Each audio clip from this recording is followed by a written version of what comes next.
pertama ada silsilah kerajaan Sriwijaya. Pendiri kerajaan Sriwijaya adalah Dapunta Hyang Sri Gayanasa, dianggap sebagai pendiri kerajaan Sriwijaya pada abad ke-7 Masehi. Informasi ini didapatkan dari prasasti Kedukan Bukit. Raja-raja yang terkenal yaitu Putra Dewa, salah satu raja Sriwijaya yang paling terkenal pada abad ke-9 Masehi.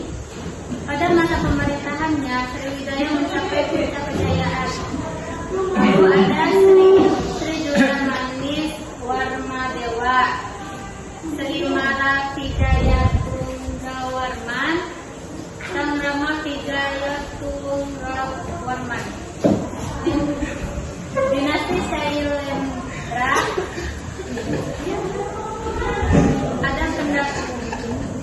Ada pendapat yang menyatakan bahwa penguasa Sriwijaya memiliki hubungan dengan dinasti Sailendra dari Jawa Tengah.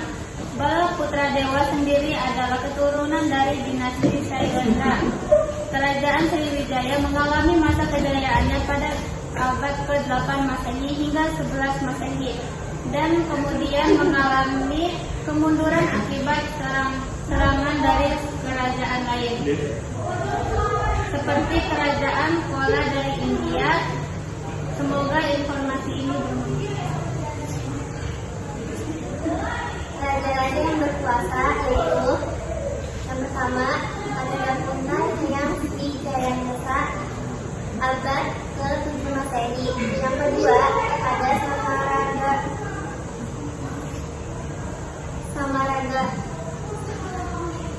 Samaragrawira abad ke-8 Masehi. Yang ketiga ada Dharanindra abad ke-8 Masehi. Yang keempat ada Samaratungga abad ke-9 Masehi. Yang kelima ada Balaputra Dewa abad ke-9 Masehi. Yang keenam ada Sriwijaya Maharaja abad ke-10 Masehi. Yang ke-11 ada Sri Udamani Warmadewa abad ke-11 Masehi. Yang ke-12 ada Kertanegara abad ke-12 Masehi.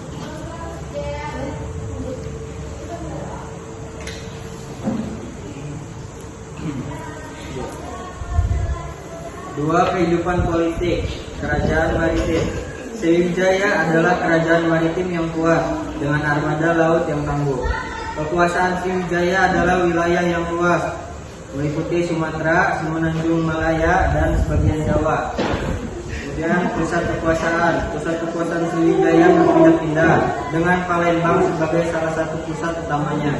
Pengaruh India. Sistem politik Sriwijaya dipengaruhi oleh konsep kerajaan India dengan raja sebagai pusat kekuasaan. Nomor 3, kehidupan ekonomi. Perdagangan maritim. Sriwijaya menguasai jalur perdagangan Selat Malaka yang merupakan jalur perdagangan penting antara India dan Tiongkok. Perdagangan utama adalah rempah-rempah, emas, gading, dan hasil lautan, pajak dan upeti. Sriwijaya memungut pajak dan upeti dari kapal-kapal yang melewati wilayahnya. Pertanian. Selain perdagangan, Sriwijaya juga melakukan kegiatan pertanian, terutama di daerah pedalaman. Yang keempat, kehidupan budaya. Ada agama Buddha Mahayana. Agama Buddha Mahayana berkembang pesat di Sriwijaya dengan banyak biara dan pusat studi agama. Kemudian ada seni dan arsitektur. Sriwijaya menghasilkan karya seni dan arsitektur yang dipengaruhi oleh gaya India, seperti Arya Buddha dan bangunan candi. Kemudian ada bahasa Melayu kuno. Bahasa Melayu kuno digunakan sebagai bahasa resmi dan bahasa perdagangan di Sriwijaya. Selanjutnya ada adat pengaruh. Yang pertama ada pengaruh India. Adat istiadat Sriwijaya dipengaruhi oleh tradisi India, terutama dalam acara keagamaan dan kerajaan. Selanjutnya tradisi lokal. Masyarakat Sriwijaya juga mempertahankan tradisi lokal, terutama dalam kehidupan sehari-hari dan upacara adat. Dan yang terakhir ada toleransi beragama. Sriwijaya memiliki tingkat toleransi yang tinggi terhadap berbagai agama dan kepercayaan.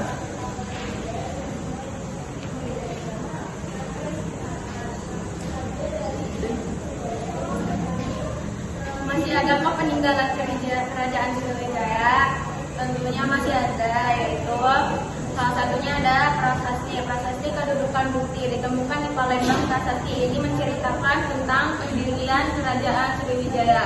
Prasasti Talangkuo berisi tentang doa Buddha dan pembangunan Taman Sri Setra. Prasasti Kota Kapur ditemukan di Pulau Bangka. Prasasti ini berisi kutukan terhadap siapa saja yang berani melawan Sriwijaya. Ada juga prasasti Telaga Batu, prasasti Karangberahi, prasasti Palas Pasema, prasasti Hujung Langit, prasasti Ligor, prasasti Leiden. Selanjutnya Candi Mutiara terletak di Riau. Candi ini bercorak Buddha dan menjadi bukti mempengaruhi agama Buddha di Sriwijaya. Selanjutnya Candi Muaro Jambi. Kaca Buddha dari Bukit Siguntang. Kaca ini menjadi simbol kuat dari kembali Buddha di Sriwijaya. Bukti Siguntang sendiri dikenal sebagai tempat spiritual pada masa kerajaan. Sungai Musi sebagai jalur perdagangan. Sungai Musi